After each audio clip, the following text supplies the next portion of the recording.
All right, ready to dive into some Reformation history? Sounds good to me. Let's take a close look at this book, Luther and the Reformation in Europe, 1564. By Russel Tarr and Keith Randell. That's the one. I know you're curious if it would work for your A-level and IBDP history classes. I am. I've heard good things about it, but Well, let's crack it open together, shall we? Just yeah, from flipping through it, I'm seeing a lot of potential here. it really is a fascinating period, isn't it? Totally. You've got drama theological debates, But social upheaval. all wrapped up in this movement that really reshaped Europe. Right. And this book seems to touch on it all, from Luther's protest to how those Reformation ideas spread. It even digs into figures like Zwingli and Calvin. Which is great. It gives a broader perspective. Yeah. Students can compare and contrast different approaches to reform. Exactly. Okay, well, first impressions, what grabs you right away? Well, the book starts strong, really putting Luther's protest front and center. That makes sense. Yeah. It's a good place to begin, right? It is. And they do a good job of highlighting what really sparked Luther's objections to indulgences. Indulgences being that practice where... People could essentially buy forgiveness for their sins. Yeah, not exactly a popular idea. Definitely not with Luther. And the book makes it clear that this wasn't just some dry theological debate for him. So it was more personal for him. Much more. It was a deep concern for the souls he saw being misled by these promises of easy salvation. That makes sense. Yeah. I think that human element is really key for students. Oh, absolutely. It's easier to grasp the significance of history when you can connect with the emotions driving it. Exactly. It's not just a list of facts and dates. It's about real people wrestling with real issues. And often making decisions based on deeply held beliefs. Precisely. And the book uses primary sources to really bring that emotion to life. Which is great. It gives students that direct connection to the past. Right. One example that stands out is an excerpt from Luther's letter to the Archbishop of Mainz in 1517. Oh, I know that one. Talk about fiery rhetoric. He's practically shouting from the page railing against this idea of buying forgiveness and calling out the exploitation of ordinary people. Imagine being a student and reading that. It would be quite an impact, wouldn't it? That raw, unfiltered anger. Talk about bringing the past to life. It's not just some textbook telling you what happened. It's Luther himself. You're right there in his headspace, feeling the frustration and the passion. I'm already seeing how you could build a whole lesson around this one letter. Oh, easily. It's a fantastic opportunity for source analysis. Jesus could really dig into the language, the context. Connect it to the broader historical landscape, and the book lays that groundwork beautifully. Okay, so we've got Luther fired up about indulgences. But his issues with the Catholic Church went a lot deeper than that. Right, he had some fundamental disagreements with their theology. He did. And the book does a remarkable job of breaking those complex arguments down into manageable chunks. Which is so important for teaching, right? You don't want to overwhelm students with too much jargon. Exactly. Take justification by faith versus good works, for example. Okay, that's a core concept of the Reformation. It is, but it can get pretty abstract. For sure. But the book uses this great analogy of a fruit tree to explain it. I love a good analogy. Tell me more about this fruit tree. So the book explains that for Luther, good works are like the fruit of a tree. Okay, I'm following. They're the natural outcome of true faith, not the means to achieve it. So they're a result, not a cause. Precisely. It's a simple image, but it's really effective, I think. It is. It's clear, concise, memorable. Yeah. I can already picture putting that on a whiteboard. And it helps students grasp a key difference between Catholic and Lutheran theology. Okay, fruit trees. It's a keeper. What other core Lutheran ideas does the book unpack effectively? Well, it goes into sola scriptura, for example. Which means... Scripture alone. Right. Luther believed that the Bible should be the sole authority for Christians. Not the Pope or church tradition. And this was a huge departure from the Catholic view. It was a radical idea at the time. And from a teaching perspective, there's so much you can do with this. Oh, absolutely. You can highlight the implications of sola scriptura. How it challenged the power structure of the church. And how it led to that push for translating the Bible into vernacular languages. Right, so people could access it directly without relying on the clergy. Which is another huge shift. Right. That right there is a perfect example of cause and effect. Yeah. You can trace a direct line from Luther's idea to its impact on society and the role of the church. Exactly. And the book doesn't shy away from discussing this power shift. Which is important. It's not just about theology, it's about the power dynamics at play. Right. It highlights how Luther's concept of the priesthood of all believers, undermined that traditional hierarchy. which could spark some really interesting classroom discussions. About the role of authority, individual interpretation. All those big questions the Reformation raised. Exactly. Now, we can't talk about Luther without mentioning the Diet of Worms. Ah, yes, a pivotal moment in his story. Does the book set the stage for that event in a way that would work for a classroom? It does, and in a way that's both informative and engaging. Which is a tough balance to strike. It is. The book walks students through the political maneuvering, highlighting figures like Frederick the Wise, The Elector of Saxony. right, who protected Luther and stalled Charles V's attempts to silence him. It's like a political thriller. You can practically feel the tension building as these historical figures clash. Exactly. And what's great is that the book doesn't just tell the story. It pulls in those primary sources to give it that extra oomph. Right. That letter from the Venetian ambassador, for example. Describing the resentment that German princes felt towards Charles V. It adds such a valuable layer to the narrative. It does. It's those primary sources that can really make history click for students. I agree. They're not just reading a textbook. They're getting glimpses into the minds of people who lived through these events. It's like time travel, without the DeLorean. So we've covered Luther's initial protest, his key theological disagreements, his dramatic showdown at the Diet of Worms. It seems like the book is hitting all the marks so far. In terms of content and its potential as a teaching tool. But the story doesn't end there, right? No, not at all. Luther may have lit the fuse, but the Reformation was about to explode across Europe. Exploding across Europe. That's a great way to put it. It's like this chain reaction. It is, and this book does a fantastic job of showing how those ideas spread. Which could be tough to explain, right? It's a complex process with so many factors at play. It is, but the book tackles it brilliantly, really focusing on those key elements that helped Lutheranism catch fire. Okay, I'm intrigued. Give me an example. What are some of those factors that really stand out? Well, for starters, the book highlights the impact of the printing press. Oh, of course. That was a game changer, wasn't it? It was, and the book does a really smart thing. They compare it to the internet. Now, that's an interesting parallel. I like it. It really helps students understand the impact, right? Because we live in this age of instant communication. Right. Social media going viral. It's all about the rapid spread of information. Exactly. And that's what the printing press did for Luther's ideas. It allowed them to bypass those traditional gatekeepers, like the church. So it's not just Luther preaching from the pulpit anymore. Not at all. His words are reaching people directly in their homes thanks to this new technology. It's like the first Reformation meme going viral. In a way. And the book even provides a mind-blowing statistic.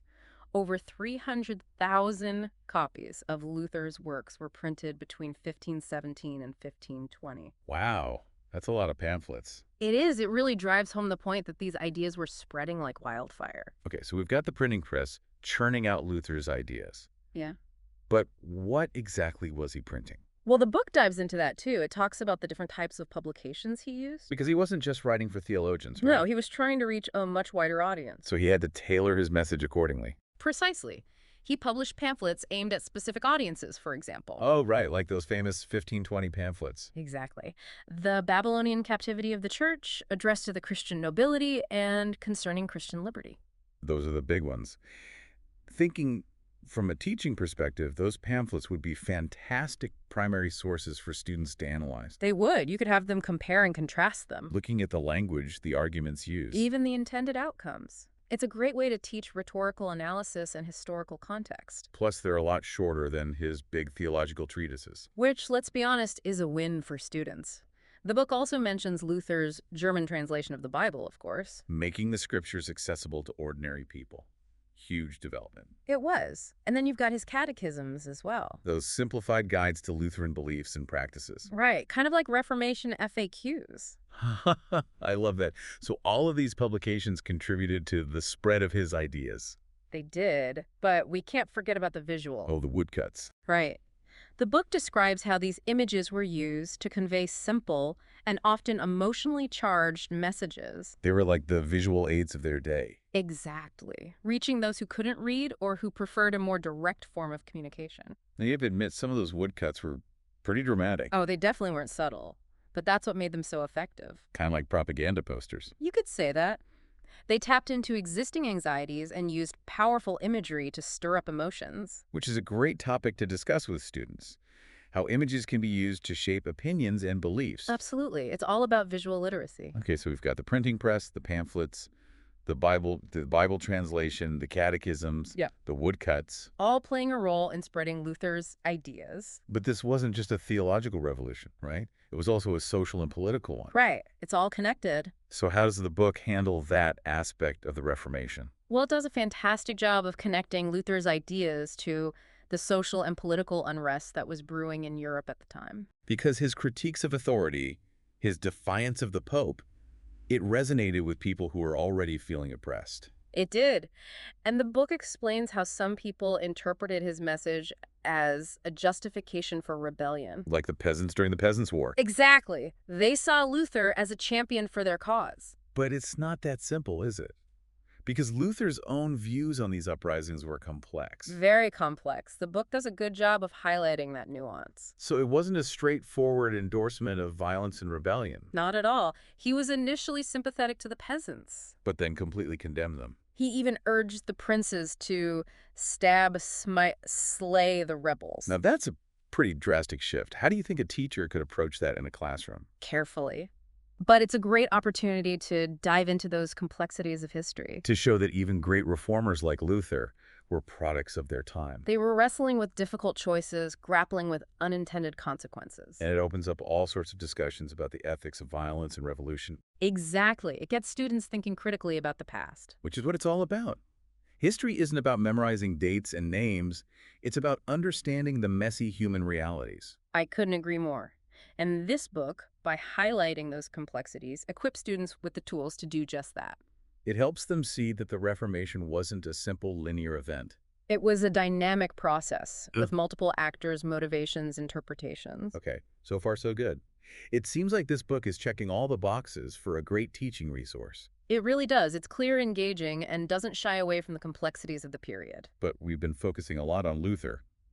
What about other reformers like Zwingli? Ah, yes, Zwingli. The book does a great job of introducing him and placing his efforts within that broader Reformation movement. Because he was doing his own thing over in Switzerland. Yeah, he was. And the book explains how Switzerland, with its history of independence, offered a unique context for reform to flourish.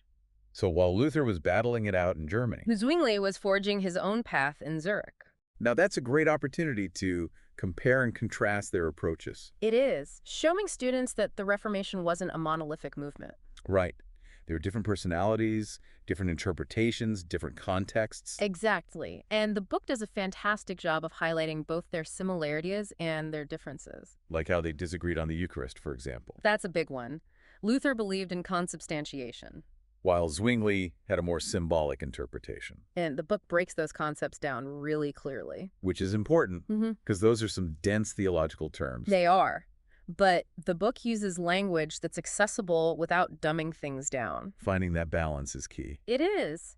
They even include a visual aid, a chart comparing and contrasting the different views on the Eucharist. I love it when textbooks go the extra mile with visuals. It makes a huge difference, especially for visual learner. Okay, so beyond theological differences, the book also discusses the political dimensions of Zwingli's reforms, right? It does. It covers the Marburg Colloquy, That attempt to unite Luther and Zwingli in 1529.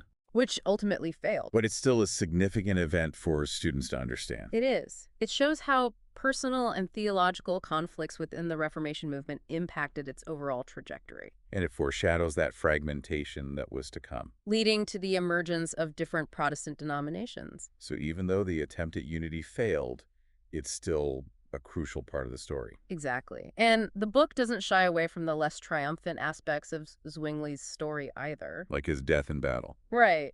It covers his death in the Second War of Kappel in 1531 and how his reforms were eventually absorbed into the Calvinist movement. Which leads us nicely to John Calvin. The man, the myth, the reformer. He's a bit of a rock star of the Reformation, isn't he? Known for his strict doctrines and his influence on Geneva. He is. And the book does a great job of capturing his story. It does. The book frames his story in two distinct phases, focusing on his time in Geneva. Okay, 2 acts for John Calvin. I like it. First, you have his initial stay from 1536 to 1538, where his theological writings took center stage. Then there's his return in 1541, which marks the beginning of his profound impact on the city's religious and social life. So it's like theologian to city planner. In a way. It's a good way to break down this complex figure and make him a bit less intimidating for students. That's always a good thing. What are some of the key takeaways from that first stint in Geneva?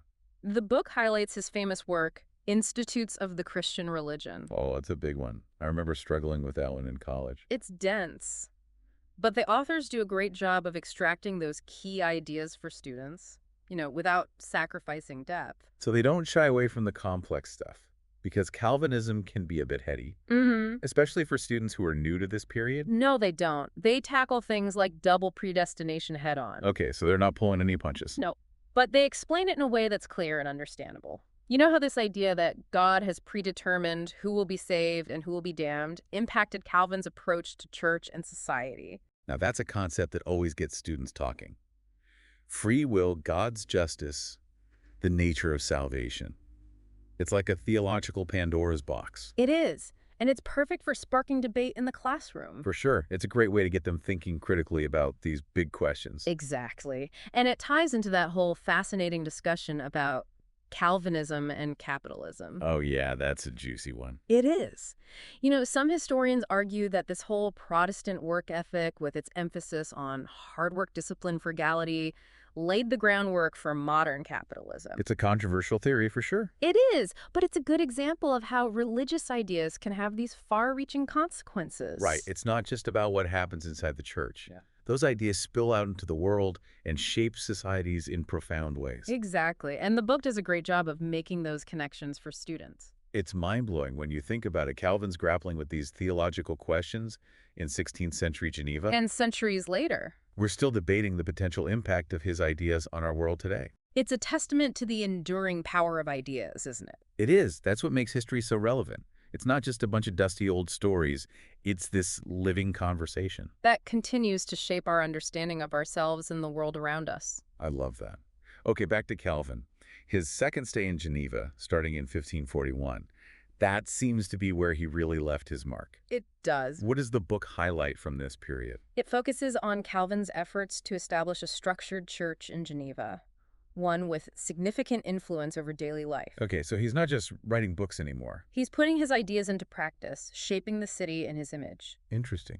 What were some of the specific things he did? Well, the book talks about the ecclesiastical ordinances. What were those? These ordinances outlined the church's structure and discipline. Okay, sounds pretty official. They were, and they included the creation of the consistory. The consistory, what was that all about?